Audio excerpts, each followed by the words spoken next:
Hello and welcome to the Learning Love Podcast. This is where we learn what love is and how to live a life of love in every area. My name is Dr. Mark A. Hicks, author of the book Learning Love.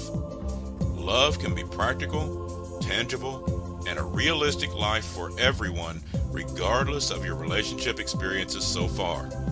So thank you for joining me as we spend some time learning love.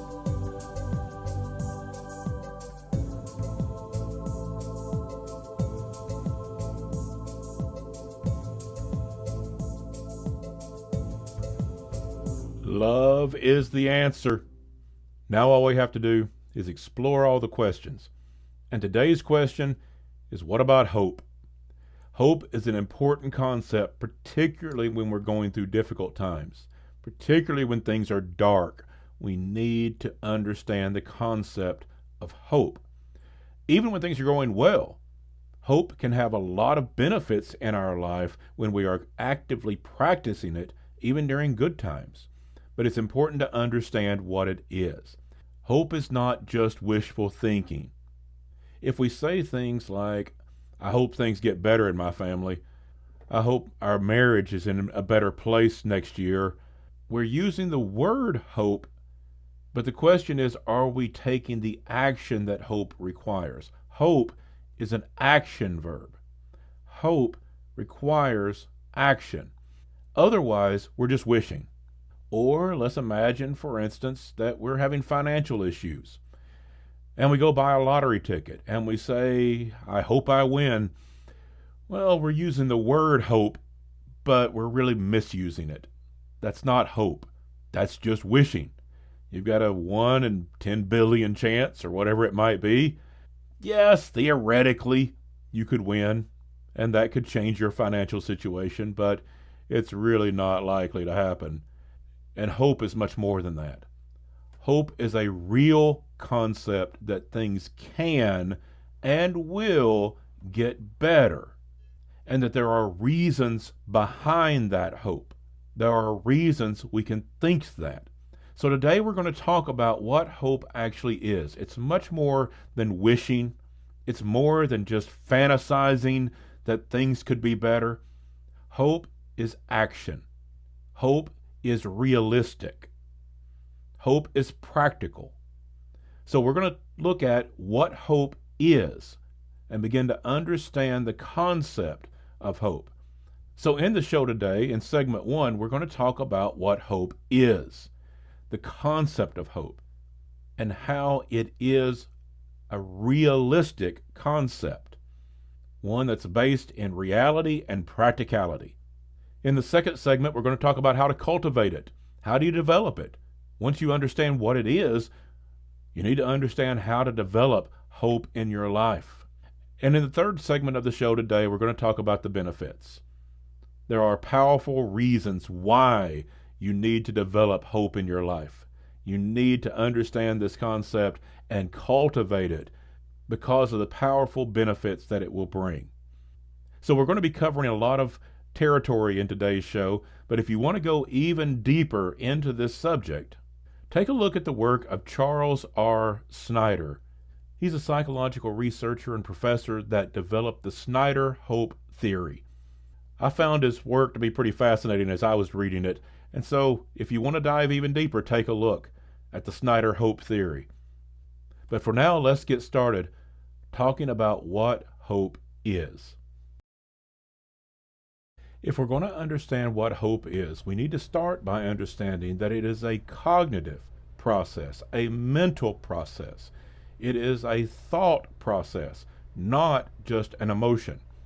Hope certainly affects our emotions, but it is not an emotional state. It is a state of mind. And it's rooted in our process of thought that says there is a plan.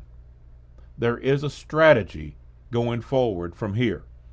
Even if I don't see it yet, it is the belief that there is a plan forward. There is a way to make things better. There is a strategy that can be developed to go from here, where I am in this difficult place, to a better place. Or even if I'm not in a bad place, there is a strategy to go from where I am now, which may be perfectly fine, but to an even better place. A place that I can hope for that could be even better.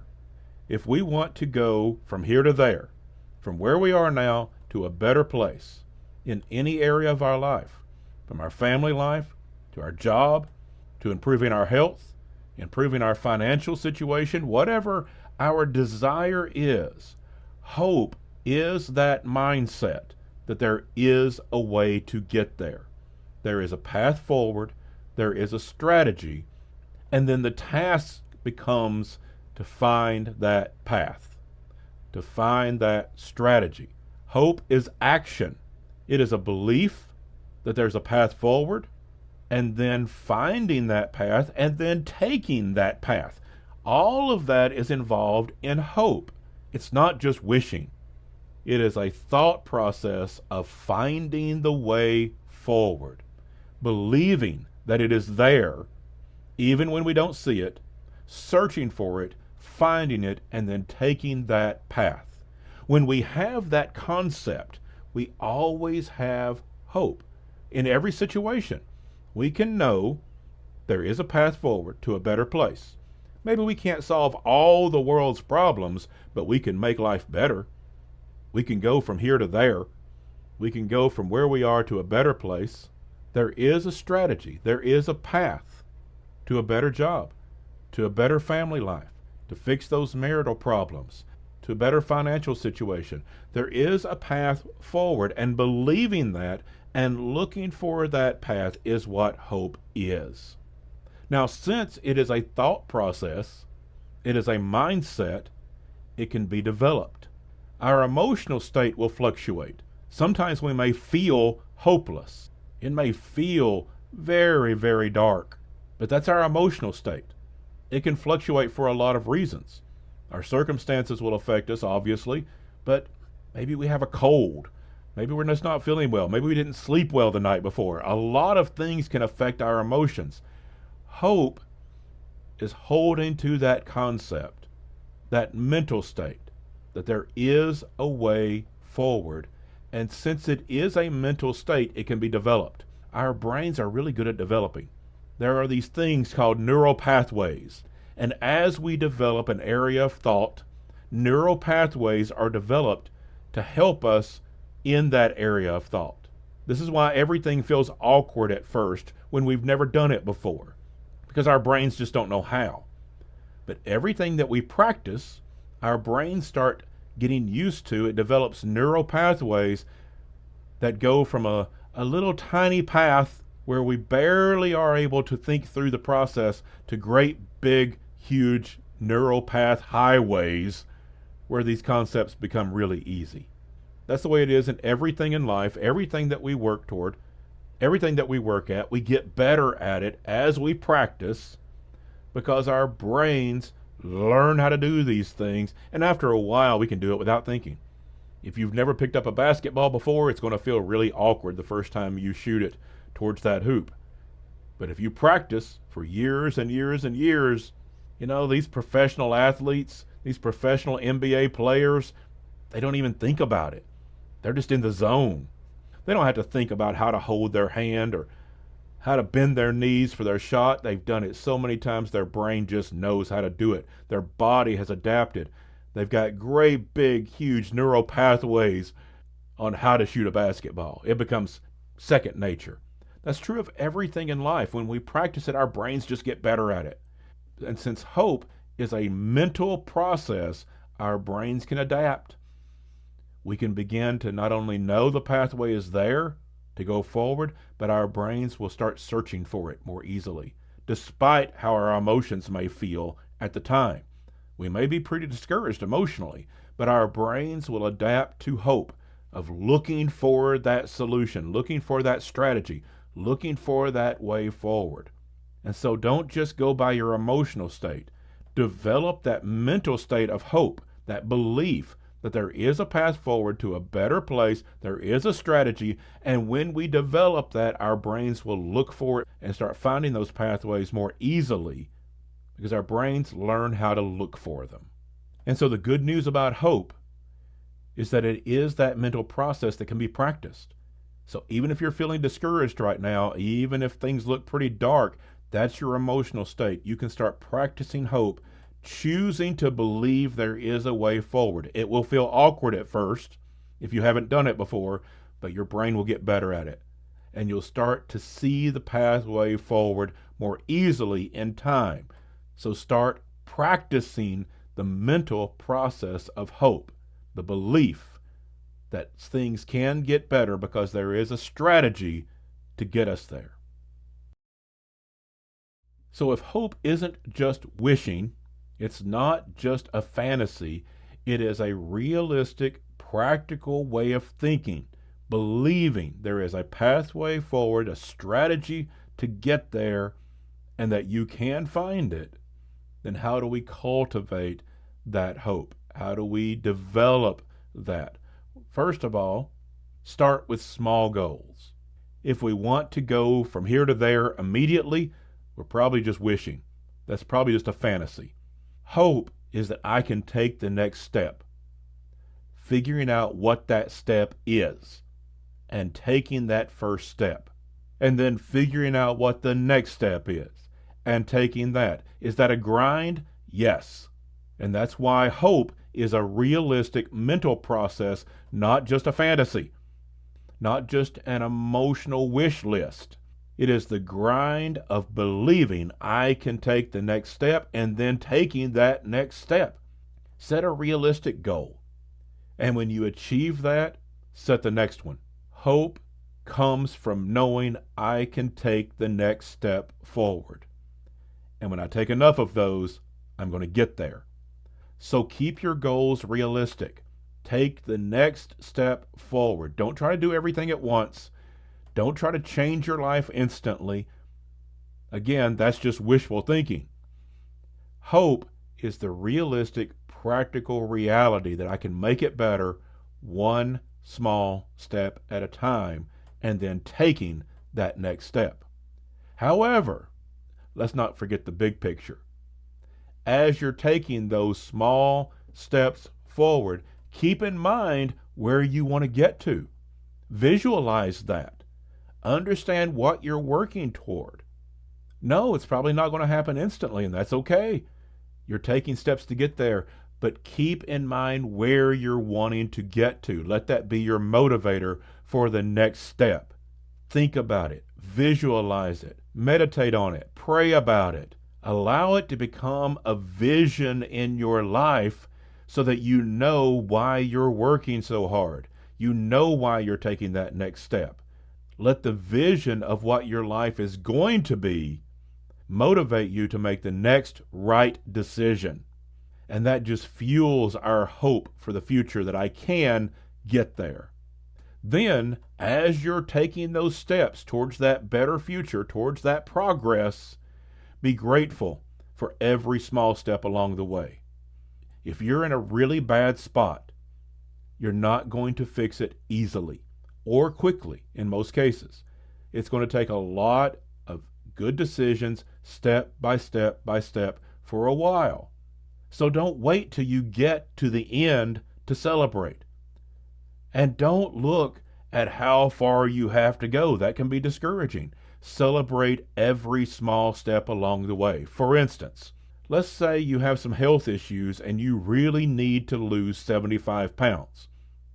You can't lose 75 pounds overnight. That's not going to happen. And you can't just wish that you were 75 pounds lighter. You're going to have to work for it. But there is a path forward. There is a realistic hope that you can be 75 pounds lighter. You can lose that 75 pounds. There is a strategy available to you to get there. So set those realistic goals, losing 1 or 2 pounds a week maybe. At that rate, it's going to take a while to lose 75. So don't wait till you get there to celebrate it. Celebrate that first 5 pounds. Celebrate those first 2 pounds. Because that fuels the hope that you can get there. If you can lose 2, you can lose 2 more. If you've lost 4, you can lose 1 more the next week. If you've lost 5 pounds, great. That means you know how to lose 10. And so celebrate every small step along the way. If you just look at the long path forward, it can be discouraging. Keep the ultimate prize in mind. Imagine yourself 75 pounds lighter. Imagine how you'll look, how you'll feel, the activities you'll be able to do that may be difficult for you now. Keep that vision in mind, but don't wait till you get there to celebrate it. Celebrate every small step along the way. Every pound you lose, celebrate it. Every half pound you lose, celebrate it. Quarter pound. Enjoy the process of knowing it's going down little by little, and celebrate the whole pathway forward until you get to your goal.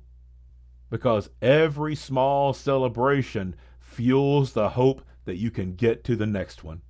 And finally, there is something very important to understand about cultivating, developing hope in your life. Hope, like everything else in life, is a team sport. You don't accomplish anything alone. That hope that there is a strategy forward, there is a pathway to get to where you want, that hope that there is a strategy to get there will always involve other people. If you need to lose a significant amount of weight, you need to consult your doctor. Maybe you need a nutritionist. Maybe you need someone to help you with an exercise program. At the very least, you're going to need family and friends to encourage you along the way. Life is a team sport. If you want to build a better relationship with your spouse, that's a team sport. It takes two people to build a better marriage. And you may need a marriage counselor or a relationship coach. The hope that we have is that we can develop a strategy, and that strategy will always involve other people to encourage us, to instruct us, to guide us, to teach us, to help us, and I'll say again, to encourage us. We need that. And that continually fuels more hope in our life that we can get there because we've got the team around us to help us get there. And so to cultivate hope in your life, set small goals, visualize where you want to get to, meditate on it, pray about it, think about it, let it be a powerful vision in your life. Celebrate every small victory along the way and understand that it's a team sport. Everything is. Whatever you're wanting to achieve, that strategy, that pathway is going to involve other people, whether it's friends, family, or professionals in your life. Get the help you need. And when you do that, it's going to bring a lot of great benefits into your life. So let's talk about those now. If we give up wishful thinking, just a fantasy that things will get better, and we embrace the real, practical concept of hope, believing there is a pathway forward, a strategy that I can find, and we cultivate that through those small decisions, through visualization, through gratitude, and through support, it's going to bring some really big, important benefits. First of all, it's going to build your resilience. Imagine a life where no matter what happens, you have an understanding you'll find a path forward. Yes, it's going to hurt when bad things happen. We're not going to escape the pain of life. Yes, there will be emotional responses to that are perfectly valid. But in the midst of the pain, in the midst of the sadness, in the midst of the struggle, there is an understanding I can find a way forward. There is a strategy to a better place. Even if I don't see it yet, it's there. And I can get the help I need to see it. I can talk to the right people to help me find it and start taking that first small step forward. There is a resilience in that. There is a strength in that. It doesn't keep us from grieving. It doesn't keep us from hurting. It doesn't keep us from the sadness of life, but it does keep us from the utter despair. It keeps us from the hopelessness.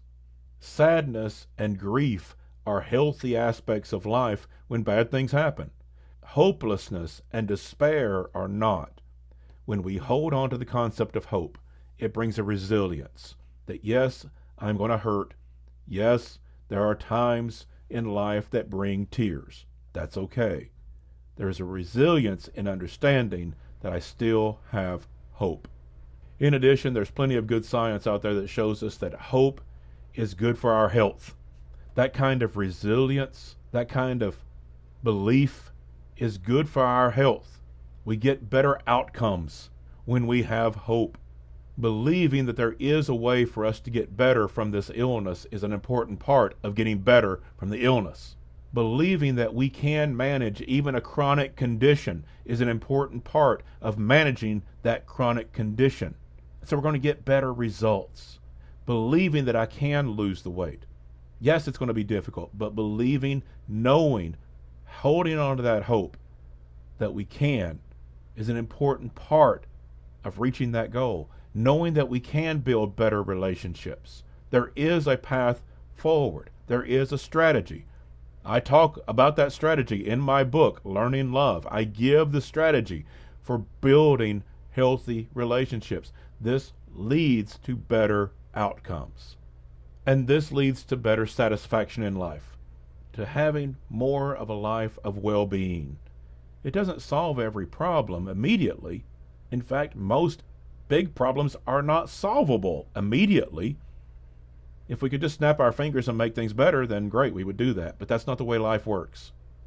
Hope leads us to look for the strategies, the pathways that make things better. And knowing we have that leads to a higher level of well-being. And so we don't feel as anxious. We don't feel as depressed because we have hope that we're going to get better. Not just wishful thinking, but a strategy that we're going to take one small step at a time and celebrate those steps along the way. That is a life of well-being. That is a life with less anxiety, less depression, better health, more resilience, and it all comes from living a life of hope. Thank you for joining me on the Learning Love podcast. If you're ready to live your life of love, visit my website, markahicks.com, to get my free ebook, The 5 Components of Love. And coming in 2025, my new book from Morgan James Publishing, Learning Love, Building a Life That Matters and Healthy Relationships That Last. Pre-orders will be available soon. And remember, love is the answer. Now all we have to do is explore all the questions. Love well, everyone.